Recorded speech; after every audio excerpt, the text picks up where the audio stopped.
I'm a representative of EDUin. It's a Czech NGO which is engaged very deeply in the field of education.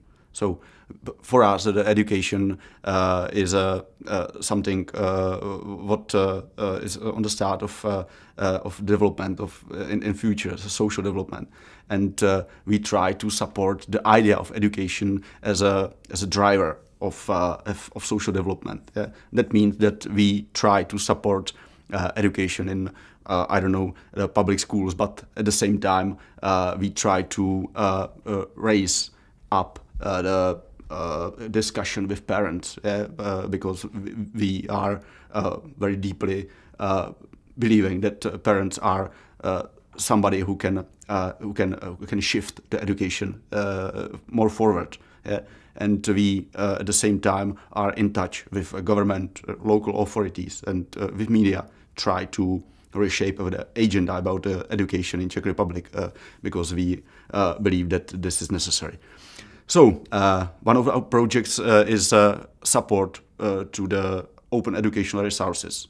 We have a cooperation with Open Society Fund, and in this cooperation we have established Alliance for Open Education.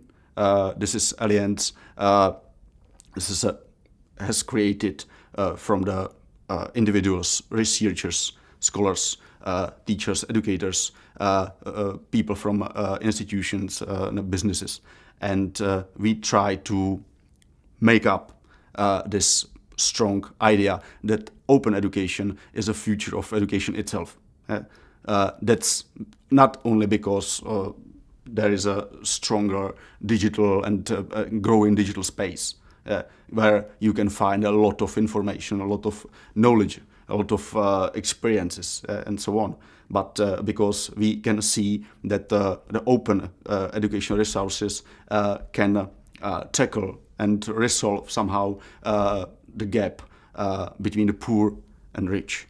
Because what we see in Czech society, there is a very strong inequality if it comes to the approach to education and to educational achievement. It is strongly dependent on the socio-economic status of the family and the school. And we think that open educational resources can change it somehow.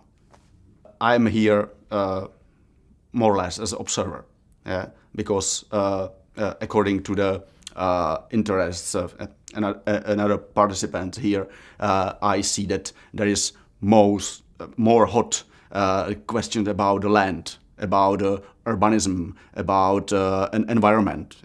And education is not in the center of this focus. But at the same time, I can see that this is very, very strongly consensual. A lot of people see that commoning and this movement is way how to reshape our mindset about how to develop society. I can see on these examples which has been presented here that this is way how to rewrite something what we call social contract. The current social contract is established on the fact that economy is driver. But these examples show us that economy is vehicle, not driver. That the economy is incorporated in the social development, and it is not the main goal. It is only a measure how to go to our goals, to our aims. When it comes to education, we don't need some dramatic legal changes. We need to pay attention that there are some measures, there are some materials, there's a huge bunch of things we can use, which are ready to use. I think that this is the right sentence. We only need to make these things which are ready to use and use them.